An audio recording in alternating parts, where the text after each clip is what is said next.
Hello, I'm Greg Hunter. Welcome to USAWatchdog.com. Today, we have kind of an unusual guest. His name is Duane. Now, I've been watching this guy's video, and I thought, who is this guy? He's got these videos. He's got 3.5 million views on YouTube in less than a year. He's got a website called Don't Tread on Me.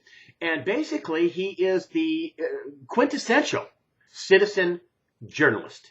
Gave up everything and, a few years ago in the car business. His family comes to the car business. It's Duane. He's with us now. Chris, good to be here. Good to have you here. Hey, Greg, I love talking to you. We've been hamming it up for the last hour, and I'm glad to be here on your show. All right, great. Listen, I want to talk a little bit about you. Then I want to talk about some of your dire predictions that you've made as a citizen journalist.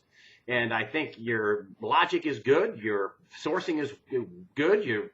I wanted to get into about your family. You were in the car business in New Jersey. You have a very big car dealership with your family. Yep. You left it all, and you said, that's it. I'm done. Finished. Why? Yeah.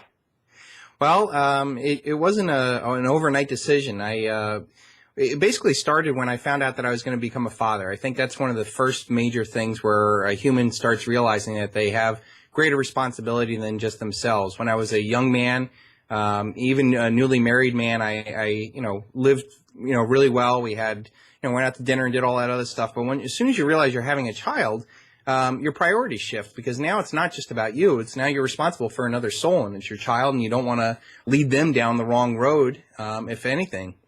So one of the first things I did was I questioned what, most people don't change their way of life until they hit rock bottom.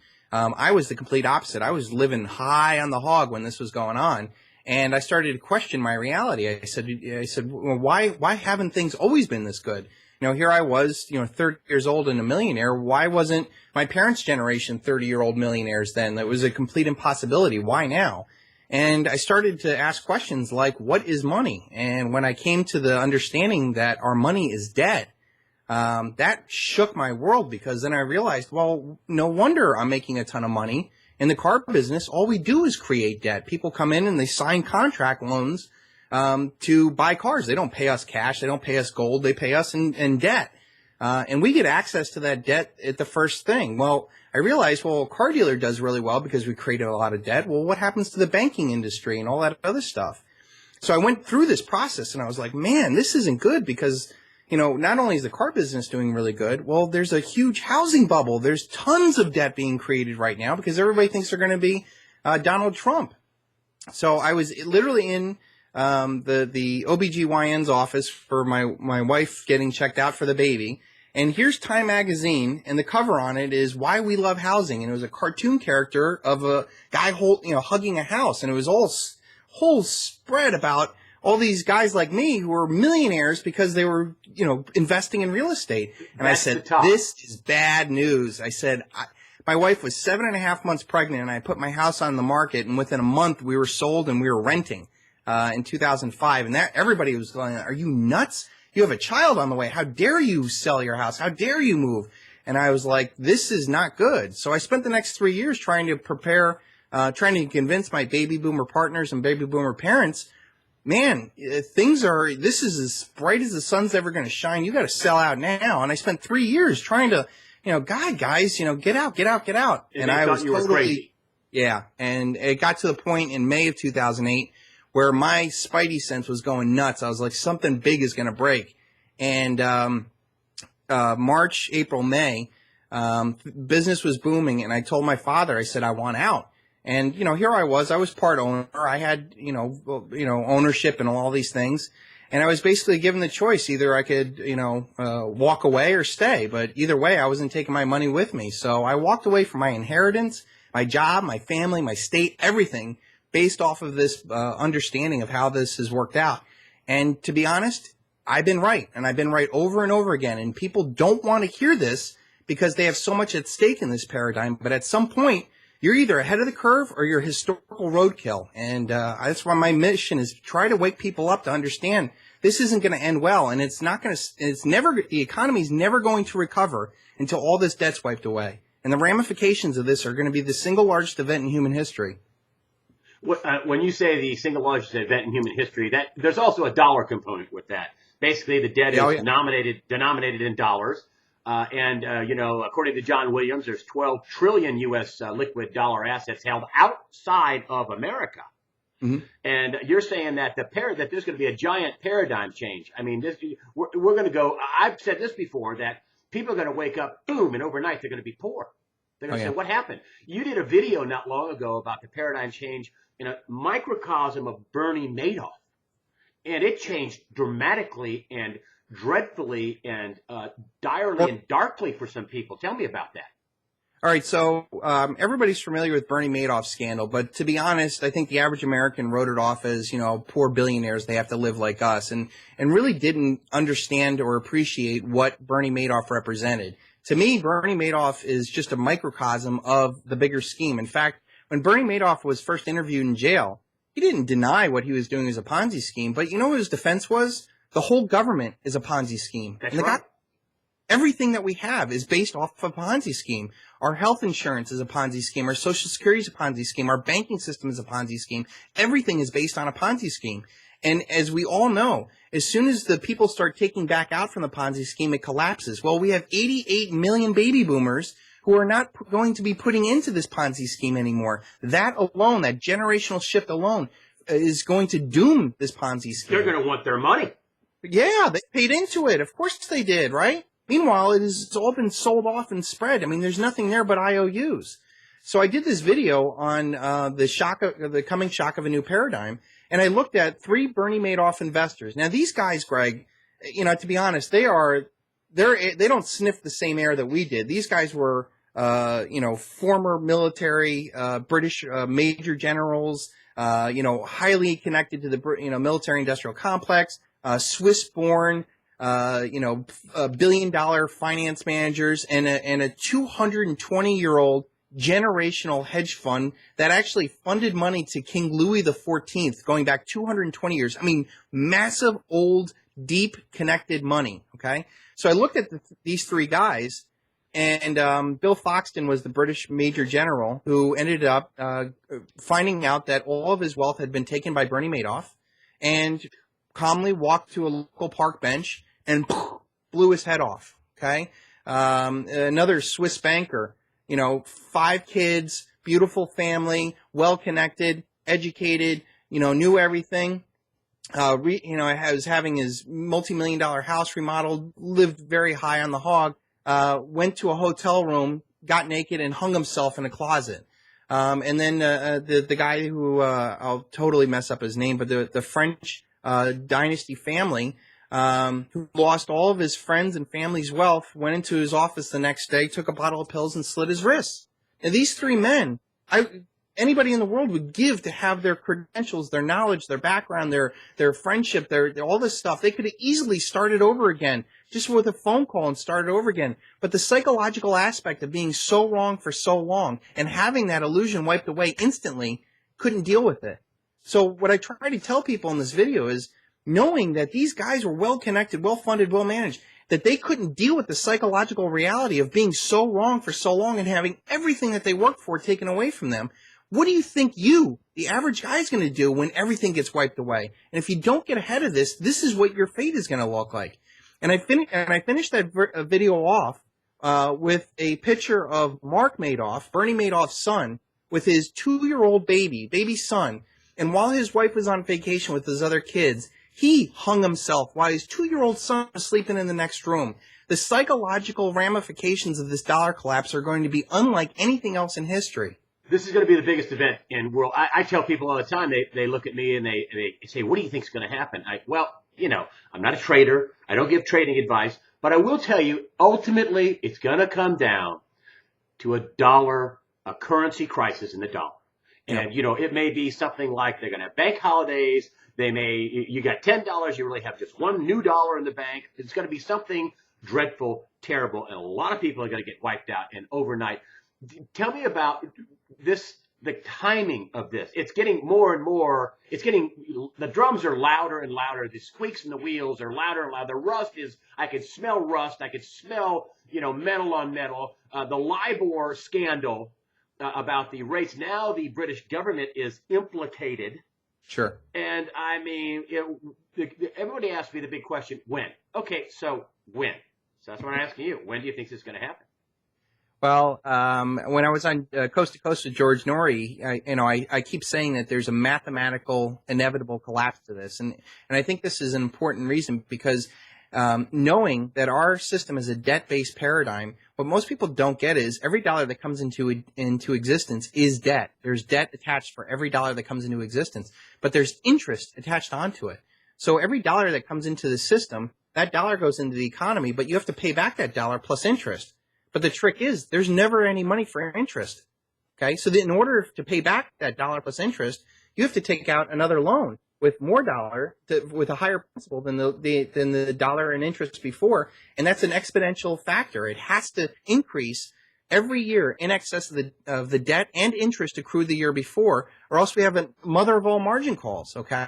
So knowing this is the reality is that the only way that the system is going to end is either we're going to eventually default on all this debt because we cannot pay even the interest on this, or in the case of the United States where we can print unlimited amount of debt because we're the world's reserve currency, we're going to have a hyperinflation where they're going to continue to print more and more and more money to keep the system going every year on this exponential scale, so much so that at some point the dollar is going to become completely worthless. We'd be lucky to have a day if we had $10 in the bank and they credited our account one new dollar. We'd be lucky. This collapse is going to be, an unwinding of all social and financial contracts worldwide. It will not be wake up overnight and you'll have a new organized system. It's going to be mass hysteria. There's going to be power grabs. There's going to be regional powers. There's going to be local powers. There's going to be food riots. It's the basis of every single human transaction. I even joked the other night with George. I said, even our relationships, you look at these couples, if the husband loses their jobs, then all of a sudden maybe the wife's not as in love with that person anymore because they can't even supply. I mean, this is a crucial element of our society, and yet we're turning a blind eye to it because it's too scary. And yet I've known throughout all of experiences, there's nothing to be afraid of so long as you're able to confront it and prepare for it as best as you can. You were on last week with Coast to Coast AM and George Norrie, just so people know. So the LIBOR thing, is it going to unwind because of the LIBOR thing, or is it going to cover it up like they've covered? No? Yeah. No, I mean, I think, that it seems like the blogosphere gets, pumped up over these type things. And the reality is, and I made this prediction at the beginning of the year for my paid members, that when it happens, it's not going to be a failed bond auction. It's not going to be a default of a nation's debt. It's not going to be a LIBOR scandal. It's not going to be a sexual scandal in the White House. It's not going to be anything that can be papered over, propagandized, or taken care of inside this paradigm. I said, when it happens, it's going to be from the real world interrupting the tune that we're getting out of Washington and Wall Street. So and the mainstream media. Yeah, and the mainstream media, I mean, they're totally unpaid for. Every month, the mainstream. I will let you finish your point in just a minute. Every month, recovery. We're in a recovery. We're in a recovery. Case Schiller, bad. Jobs, bad. In real inflation, not good. I mean, it's just not manufacturing declining. Ford in trouble. Europe still in trouble after 19 meetings. Europe is still talking about insolvency in the banking system. Yep. And so back to you. You brought up a point that I wanted to bring up about Baghdad Bob. Is that for a long time Baghdad Bob, hey, there's no Americans. You got an M1A1 tank rolling behind him. There's no Americans here. People just thought he was crazy. Is that what you're talking about? That kind of an awakening? About is that and I tried to paint this picture. I said, picture you're an average Iraqi, okay, and you're used to watching the propaganda minister Baghdad Bob, and we all remember him with the mustache and glasses sitting there. And he'd be like, no, there's no Americans here. Go back to work. Like, everything's under control. Meanwhile, bombs and tanks are rolling through. But to the average Iraqi, to us, it looked ridiculous because we were like, this isn't the reality. The reality is we're there. We're bombing them. We're going to kick their butts. And this guy's a complete joke. But to the average Iraqi, living under that paradigm, living under that regime, and knowing what power those people had over them, they believe this guy. And the reality of what I'm telling you is when your Treasury Secretary is on air saying, we believe in a strong dollar policy, and Obama's up there saying, we're having an economy recovered, and the major media is saying, things are turning around the housing market. It's all lies, even more so than Baghdad Bob, okay? At least Baghdad Bob knew he was telling lies. None of these guys that are doing this, they don't get it. Their own propaganda is to keep those that are making the system going, believing that it's going. If ever any mainstream media came out and said the real unemployment is 22%, the real inflation number is 12%, do you think the stock market would be at the new highs? No. They have too much at stake to tell the truth. But knowing that at some point this is going to end, Greg, we have to get ahead of this. And we have to start saying, hey, all paper assets have counterparty risk. Get out of every single paper asset you own. Stocks, bonds, real estate, 401ks, IRAs, health insurance policies. Get out now, because when this all goes down, it's worth nothing. I have people always constantly asking me for, trading advice, or do you think we'll have inflation or deflation? Frankly, I think we'll have both at the same time. And that's exactly what we've had, both at the same time. Deflation in housing, inflation and everything else. Anyway, but they were asking me for these, these trades, which I do not give trades. And I summed it up by saying, listen, I just had Gerald Celente on, and Gerald Celente, lost 30% of his money. I mean, everybody didn't lose everything, but everybody lost about 30% from what I can tell. And I backed that up with Celente. And I said, what did you learn about the MF Global bankruptcy? That's where Gerald Celente of Trends Research had his money. And he says, let me tell you what I learned. You don't own your money unless you have it in your possession.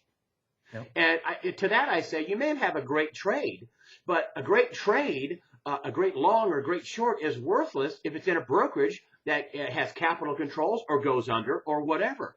Am I wrong? No, I did an article actually a year ago, and it was called Who Cares About Your Bet When the Casino's Being Demolished? And it was basically telling all these people, my whole career, my whole blogosphere has all been about stacking silver. I think silver is probably the best investment that one person can have. Why is silver the best investment you can have? You don't want to get me started on this. I did a whole video series. Short. Give me a short on it. Why is silver the best investment to have? I did a whole video series called The Silver Bullet and the Silver Shield. It's 6.5 hours of every single reason why I think that you should be buying silver. To me, the single best fact that I could point people to, and I highly recommend you go watch that video series, is that I tried to look for the value of silver outside of a paradigm that had unlimited debt, which what we have right now, and unlimited energy, which is what this debt and military ends up providing for us. What is silver valued in a paradigm where there is no, Federal Reserve and, world superpower? And over again throughout all of history, 1/10 of an ounce of silver was equal to 12 hours of hard human labor. And you can go back to Roman times with a Roman soldier being paid a denarius, which was the equivalent of a silver dime back then. And these guys were doing hand-to-hand combat and with, barbarians and stuff. And you got to imagine they lived a little bit better than the average Roman citizen. And then you look at the turn of the century, how factory workers were paid a dime for every day that they worked. And then, Greg, even 2/3 of the world today, we keep hearing this thing, 2/3 of the world today lives off of what? $2 a day. Well, that's about what 1/10 of an ounce is worth. So if you start thinking in terms of outside, like people make all these predictions about silver. Silver's going to go to 100, 1,000, 10,000. It doesn't matter to me. At some point, the dollar will not buy an ounce of silver. We're buying silver for the day that the dollar doesn't exist. So how do you judge that? And to me, that 1/10 of an ounce of silver is a day's worth of buffer in the next paradigm, whatever it is, of food, fuel, rent, taxes. So every, $2.50 silver dime that you can stack, that's a day's buffer. And that's why I recommend that. But watch the Silver Bullet and the Silver Shield. It's 6.5 hours of all the information I got on silver. So Chris, what about gold? Isn't that also a good investment, but maybe not just as good as silver? Yeah. There's a couple of reasons. Like, I think for most people, gold is like that first impulse buy. Like they kind of remember their grandfather talking about gold and, they want to get something safe that they can hold. But I don't like gold for a couple reasons. Number one, look who owns all the gold. It's probably pretty much the same bad guys that own the banking system and the major central banks of the world, the very wealthy own gold. And it's just not practical for the average person to go buy, you can't go, you have a lot of explaining to do if you're a husband, you bring home 1 ounce of gold and it costs you $1,600, which is probably your mortgage payment. So that's one thing. But to me, the most profound thing that I found between gold and silver, if I had to choose between the two of them, throughout all of history, gold and silver come out of the ground at a 9-to-1 ratio, meaning that for every 1 ounce of gold that's dug and refined out of the ground, 9 ounces of silver comes into existence. And if we look at, and this goes back, forever. I mean, even current mining statistics is a 9-to-1 ratio. But right now, silver is so undervalued relative to gold that it actually takes 60 ounces or 59 or 58 ounces of silver to buy that 1 ounce of gold. Well, we know that the natural ratio is a 10-to-1 ratio. That says to me, regardless what dollar value gold goes to or whatever, silver has to outperform gold at least 5-to-1 to get to this, from the 60, high 50 ratio down to the 10-to-1, meaning that it's got to go 5 times faster just to catch up to that natural ratio. But Greg, it gets better than that. Silver for the past, 137 years has been used and abused as an industrial metal and used products. It's gone. 10,000 uses. And it's used in such small quantities that it's essentially gone forever. I mean, it's in toxic landfills all over the world. And it's so cheap right now, it's not even economical to even go about looking at it. So knowing that it comes out of the ground at a 9-to-1 ratio, but we've had decades and albeit centuries of destroying the physical quantities of silver, and we know all the gold that's ever been held has been treasured. I mean, it's still there. The natural ratio to me says that we're going to shoot past this 55-to-1, past the 10-to-1 ratio or 9-to-1 ratio comes out of the ground, and we could possibly hit a 1-to-1 ratio because there's so much less silver above ground than there is physical gold.